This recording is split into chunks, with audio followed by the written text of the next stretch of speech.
Sem nenhuma dúvida, esse é o livro mais inteligente que eu já li. E olha que eu já li muito livro, viu? Nesse vídeo eu vou te contar o porquê que eu acho esse livro tão bom e o porquê que eu acho que todo ser humano na face da Terra tinha que ler esse livro.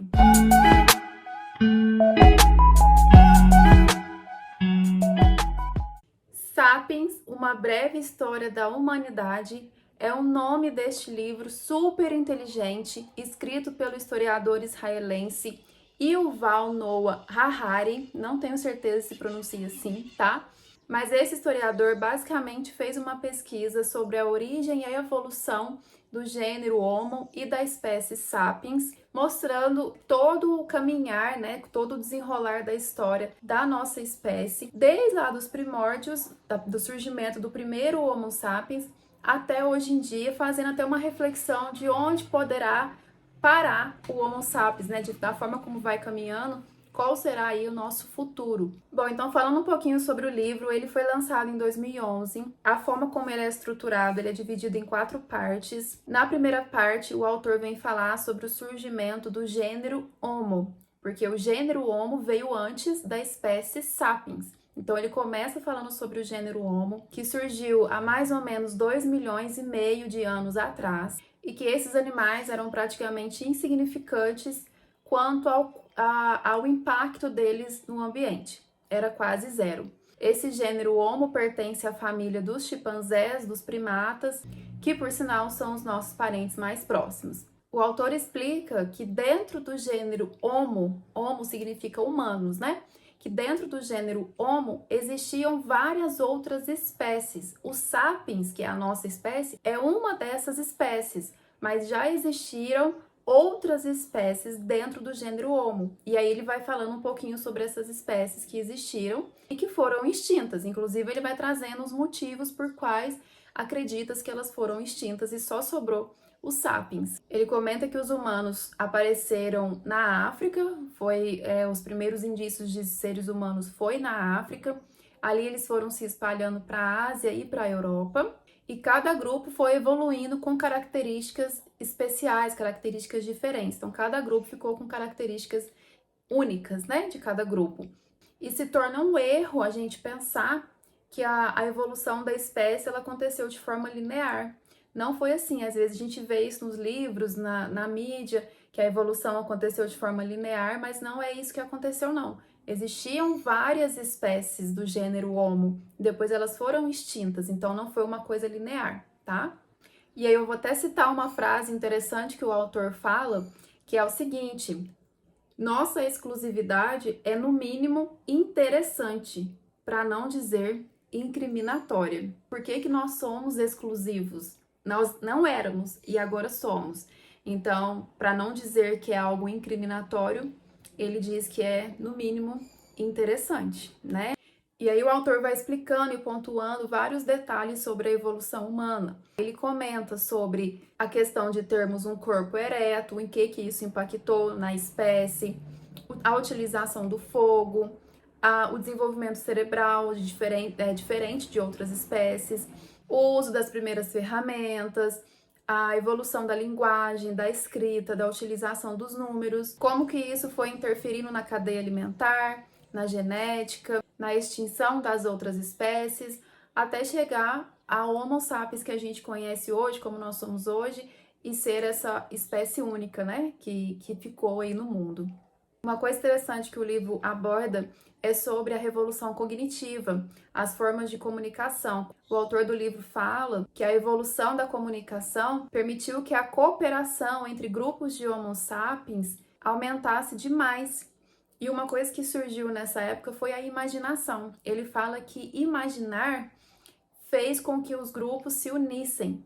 Por quê? Porque por volta de 70 mil anos atrás, só existia os Homo sapiens na Terra já, e por volta dessa época começou a aparecer as primeiras crenças, as primeiras religiões, os primeiros deuses. E essas crenças foram capazes de fazer com que estranhos cooperassem entre si, porque tinham uma crença em comum. Então, de certa forma, aquela crença unia as pessoas, os Homo sapiens, eles cooperavam entre si e isso ajudava na evolução da espécie.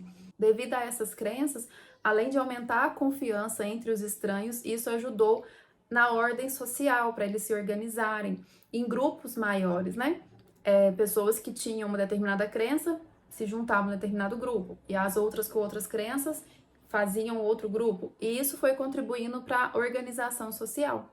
Foi inclusive nessa época que os Homo sapiens começaram a se espalhar mais pelo mundo, porque eles colaboravam entre eles, existia uma rede de cooperação e aí eles conseguiam atingir outros lugares do mundo e se espalhar, saindo mais ali da África e da Ásia. E aí vale a pena eu citar uma outra frase do autor, nesse momento em que ele fala o seguinte: ao contrário da mentira, uma realidade imaginada é uma coisa em que todos acreditam e, enquanto essa crença coletiva persistir, a realidade imaginada exerce seu impacto no mundo.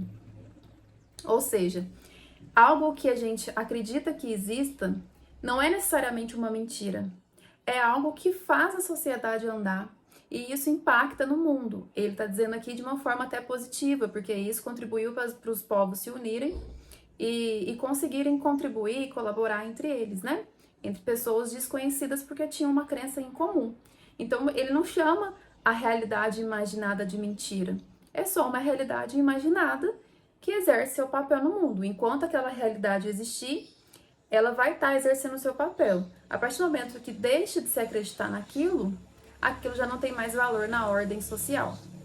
Se você chegou até aqui no vídeo, eu vou te pedir, por favor, para deixar o seu like, se inscrever no canal, que isso ajuda demais. Eu tô começando agora no YouTube e eu espero muito poder contar com a sua ajuda, tá bom? Então não esquece de deixar o seu like aí no vídeo, se inscrever no canal e quem sabe compartilhar com alguém que você acha que vai adorar saber sobre esse livro aqui, tá joia? Bora lá continuar. Na parte 2 do livro, o autor vem falar sobre a Revolução Agrícola, como que isso contribuiu para o aumento da quantidade de Homo sapiens no planeta. Ele fala que os sapiens primários, eles passavam horas na caça, na pesca, na agricultura mais rústica, e eles tinham às vezes poucos alimentos, dependiam muito do tempo, das chuvas, e qualquer imprevisto gerava ali fome e problemas na questão da alimentação. Aí ele fala que com o passar do tempo a gente teve a revolução agrícola, hoje a gente tem aí a tecnologia a favor da agricultura e tudo mais, mas que isso não se traduziu em melhor qualidade de vida. Muito pelo contrário, que com a evolução da agricultura, as pessoas começaram a ter mais filhos e por ter mais filhos precisavam produzir mais, para produzir mais, trabalhar mais, e isso virou uma bola de neve. Então, não necessariamente que o aumento da produção agrícola levou a uma melhor qualidade de vida. Inclusive, o autor fala o seguinte, abre aspas, a Revolução Agrícola foi a maior fraude da história, fecha aspas. Você concorda com ele? Bom, e aí com a Revolução Agrícola, com o aumento do número de alimentos disponíveis, o maior número de população, começou a surgir as primeiras cidades, os primeiros reinos, os primeiros impérios.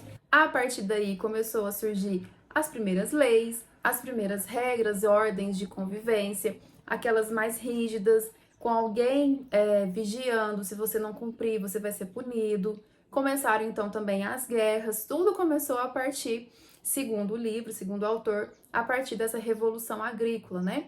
Uma outra coisa interessante que ele fala que surgiu nessa época foram as hierarquias de classe. Então a gente precisava, os seres humanos naquela época, né, os Homo sapiens, eles precisavam de uma hierarquia de quem manda e quem obedece. Então havia já uma divisão de grupos nesse sentido, e aí que começou a surgir as classes sociais como a gente conhece hoje. Então a gente já começou a fazer uma distinção entre brancos e negros, pobres e ricos, patrícios e plebeus, livres e escravos, sendo que todas essas hierarquias, o autor reforça, é fruto da imaginação. Se alguém deseja manter qualquer grupo de humano isolado, mulheres, judeus, ciganos, negros, homossexuais, a melhor maneira de fazê-lo é convencer todo mundo de que eles são uma fonte de contaminação. Então é assim que começou essa divisão da espécie sapiens e que a gente vê até hoje, né?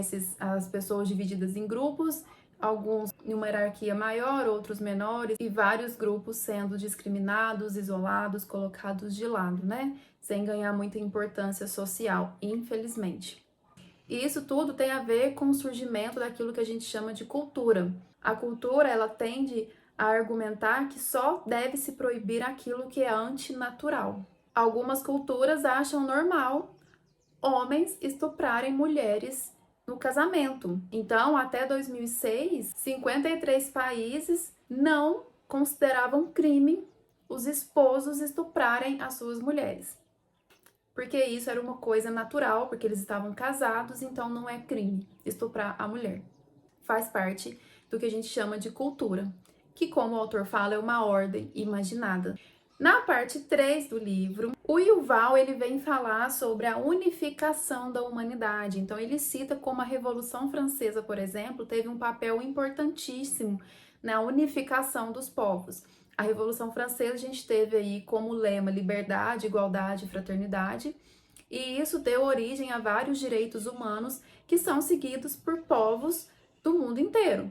Então isso, de certa forma, unificou as pessoas que nem se conhecem do mundo inteiro são unificadas por esses direitos humanos. Outra coisa que o autor fala nessa parte do livro é que a geopolítica, o sistema financeiro, o sistema bancário, o sistema jurídico também unificou os povos. Porém, de todos os fatores que contribuíram para unificar os povos, sem dúvida, o rei de todos é o dinheiro.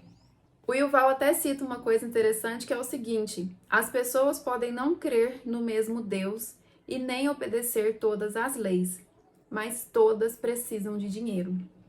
Então, com certeza, o dinheiro ele foi e é ainda fundamental para essa junção, para essa unificação do Homo sapiens no mundo todo.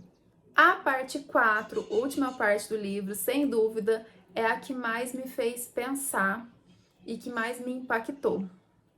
Ele fala sobre como a evolução científica e tecnológica tem sido muito rápida e nos faz questionar se o Homo sapiens chegará ao fim. Nós estamos indo para a nossa extinção? O caminho que estamos seguindo, a trilha que estamos seguindo, está nos levando à nossa própria extinção? Nós extinguimos todas as espécies do gênero Homo, né, que vieram antes de nós. Só nós sobrevivemos, só o gênero Homo da espécie Sapiens. Mas talvez nós mesmos nos extinguiremos. É o que ele vem falar na parte 4, que foi a parte que eu mais fiquei impressionada assim do livro. Em 1500, no ano 1500, havia no mundo cerca de 50 milhões de Homo sapiens. Atualmente, a gente tem mais de 7 bilhões. Como que sustenta todo mundo para sempre? É difícil. E aí o Yuval, ele fala que a revolução científica foi a revolução da ignorância. Conforme a ciência foi aumentando, foi evoluindo, a gente foi aumentando a nossa ignorância. A gente foi vendo que a gente não sabe nada sobre nada. Porém, essa busca interminável por respostas de várias perguntas tem transformado o mundo muito rapidamente. Inclusive, para os cientistas mais ousados, a morte, por exemplo, não é um destino inevitável, e sim um mero problema técnico. Então, é só ajustar algumas coisinhas que daqui a um tempo a morte vai ser algo evitável e não mais inevitável. Será que a gente vai chegar nesse ponto mesmo? A gente vê curas de doenças aparecendo dia após dia. Coisas que antigamente a gente acreditava nunca ser capaz de conseguir curar, hoje em dia a gente cura numa boa. Existem doenças ainda que são consideradas incuráveis, mas os tratamentos estão avançando, as pesquisas não param. Então vai chegar um ponto que parece que nada vai parar o ser humano, né?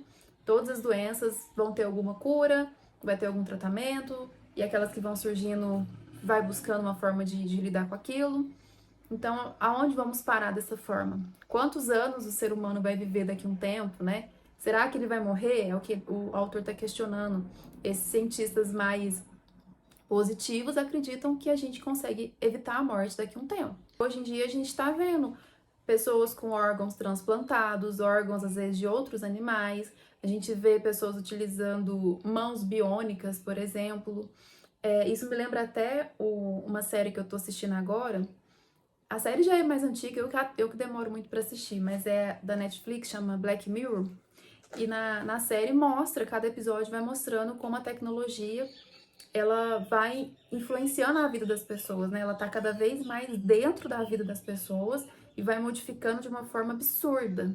E eu fico vendo o seriado e penso no livro, nas coisas que o autor fala, e eu falo, gente do céu, onde é que a gente vai parar, assim? Me dá uma angústia mesmo, sabe? Essa tecnologia evoluindo rápido, essa natureza acabando do jeito que tá. É uma loucura, gente. É uma loucura, assim, me faz pensar muito, como eu falei, esse livro me fez refletir demais, assim, para onde iremos. E pensando nessas situações hipotéticas, é necessário a gente fazer questionamentos, eu falo a gente como seres humanos e também os cientistas, quais são os limites éticos das pesquisas? Até que ponto é possível fazer determinadas pesquisas ou não? Até que ponto a ciência pode ir sem deixar de ser moral e ser ética? Há algum limite hoje? Esses limites estão sendo ultrapassados? Haverá limites daqui a alguns anos? E o nosso consumismo tem limites? A gente vai parar de consumir igual a gente está consumindo hoje em dia? A natureza vai aguentar? Quantas e mais quantas coisas inúteis vão ser inventadas e a gente vai continuar consumindo? Nós corremos o risco de uma autoaniquilação? E essa autoaniquilação, será que é por falta de alimento daqui a um tempo? Ou por causa das guerras e das armas nucleares? Ou quem sabe não seremos sugados por um mundo virtual que algum engenheiro da Google já está trabalhando, já está inventando aí? Qual será o nosso destino? O próximo estágio da história da humanidade incluirá não apenas transformações tecnológicas e organizacionais, mas também transformações fundamentais na consciência e na identidade humanas. O que queremos ser? Existe alguma coisa mais perigosa do que deuses insatisfeitos, irresponsáveis e que não sabem o que querem? Então eu deixo esses questionamentos para você que chegou até aqui no vídeo. Eu espero que você tenha gostado. Eu não preciso nem falar que eu super indico esse livro. Ele é realmente maravilhoso para conhecer a nossa história. E eu peço, por favor, que se você gostou desse vídeo, deixa o like, se inscreve no canal. É isso, até o próximo vídeo.